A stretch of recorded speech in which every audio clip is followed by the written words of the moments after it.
Simplicated classes. On your request, I am going to give you these two topics. One is income elasticity of demand and second one is cross elasticity of demand.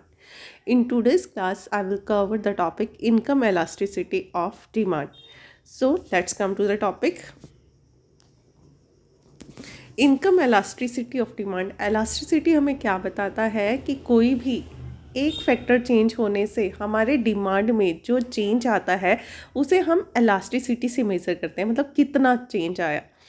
अभी तक आपने price elasticity के बारे में पढ़ा था, जिसमें ये आता है कि प्राइस के चेंज होने से आपके डिमांड में कितने परसेंट से चेंज हो रहा है, उसके लिए आप प्राइस एलास्टिसिटी ऑफ डिमांड का यूज़ करते हैं.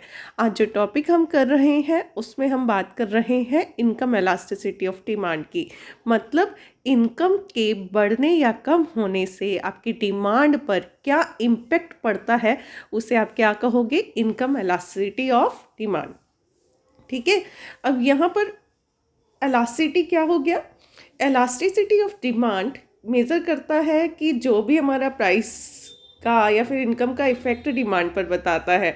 जब हम इनकम एलास्टिसिटी की बात कर रहे हैं तो इनकम एलास्टिसिटी ऑफ डिमांड क्या बताता है, how the change in consumer income affect the demand for a specific product. कि अगर इनकम बढ़ी तो डिमांड पर क्या असर हुआ, डिमांड बढ़ेगी या कम होगी. इनकम कम हुई तो डिमांड पर क्या असर होगा.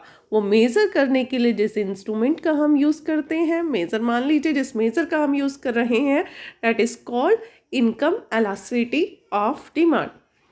मैथमेटिकली हम इनकम एलास्टिसिटी ऑफ डिमांड कैसे कैलकुलेट कर सकते हैं, यहाँ पर देखिए.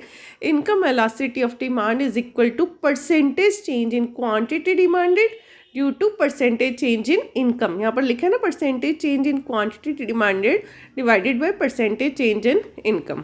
ठीक है. जितनी हायर होगी income elasticity of demand for a specific product, the more responsive it become to change in consumer income. मतलब एलास्टिसिटी ऑफ डिमांड जितनी ज़्यादा होगी, मतलब if it is more than 1, इसका मतलब क्या है कि इनकम में चेंज होने से डिमांड में उतना ज़्यादा चेंज आएगा. अगर 0 आएगी तो मतलब इनकम में चेंज होने से आपके प्रोडक्ट की डिमांड में कोई इम्पैक्ट नहीं आ रहा. और अगर आपकी एलास्टिसिटी ऑफ डिमांड कम होगी 1 से, तो वो क्या शो करेगी कि अगर आपकी इनकम चेंज होती है तो आपकी जो डिमांड है प्रोडक्ट की वो कम हो जाती है. चलिए एक डायग्राम के थ्रू देखिए. जनरली हम क्या करते हैं, गुड्स को 3 पार्ट्स में डिवाइड कर देते हैं. एक होती है इन्फीरियर गुड्स, एक होती है नेसेसिटी जो रोज़ाना की होती है ना, कि नमक चाहे महंगा हो जाए सस्ता हो जाए लेना ही लेना, और जितना हम यूज़ करते हैं उतना ही यूज़ करेंगे. कुछ चीज़ें होती हैं नेसेसिटी, जैसे कि आप बोल सकते हो आटा हो गया, और जो घर में आटा दालें वगैरह जो कि चाहिए ही चाहिए, तो वो नेसेसिटी में आ जाते हैं. एक होता है लग्जरी प्रोडक्ट्स. तो अब हम बात करेंगे तीनों केसेस में हमारी एलास्टिसिटी ऑफ डिमांड क्या रहेगी. इन्फीरियर गुड्स क्या होती हैं, जैसे बाजरा और ऐसे प्रोडक्ट्स. जैसे ही एक कंज्यूमर की इनकम बढ़ती है तो वो क्या करता है, इन्फीरियर गुड्स की डिमांड कम कर देता है और उसकी जगह स्विच कर जाता है सुपीरियर गुड्स पर. मतलब उस टाइम पर वो जो पूरा घटिया चीज़ें ले रहा था, इन्फीरियर क्वालिटी के प्रोडक्ट्स ले रहा था, उसे छोड़कर अब अच्छी क्वालिटी के प्रोडक्ट्स लेना शुरू कर देता है. तो इन्फीरियर गुड्स के केस में एलास्टिसिटी जो होगी आपकी डिमांड की, अगर इनकम एलास्टिसिटी की बात करें, वो होगी लेस देन 0, मतलब नेगेटिव होगी. और अगर हम नेसेसिटी की बात करें तो नेसेसिटी के केस के अंदर आपकी क्या होगी, लेस देन 1 होगी. मतलब लेस देन 1 मतलब 0 और 1 के बीच में होगी, क्योंकि इतना ज़्यादा कोई इम्पैक्ट नहीं पड़ता.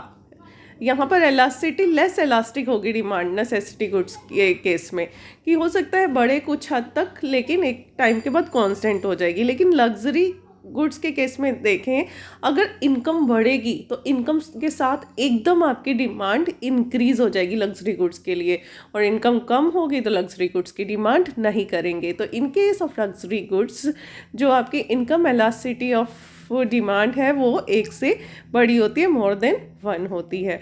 तो ये इतना ही आपको टॉपिक कवर करना है अभी from the point of view of MCom से. जो आपका इम्पॉर्टेंट है इस सेशन में इन एमकॉम फर्स्ट ईयर, वो आपका इम्पोर्टेंट है डिमांड फोरकास्टिंग. आई होप आपको क्लियर होगा. Still you have any doubt then you can put your question by putting your query in comment box. With this, we will going to end this class. Thank you so much.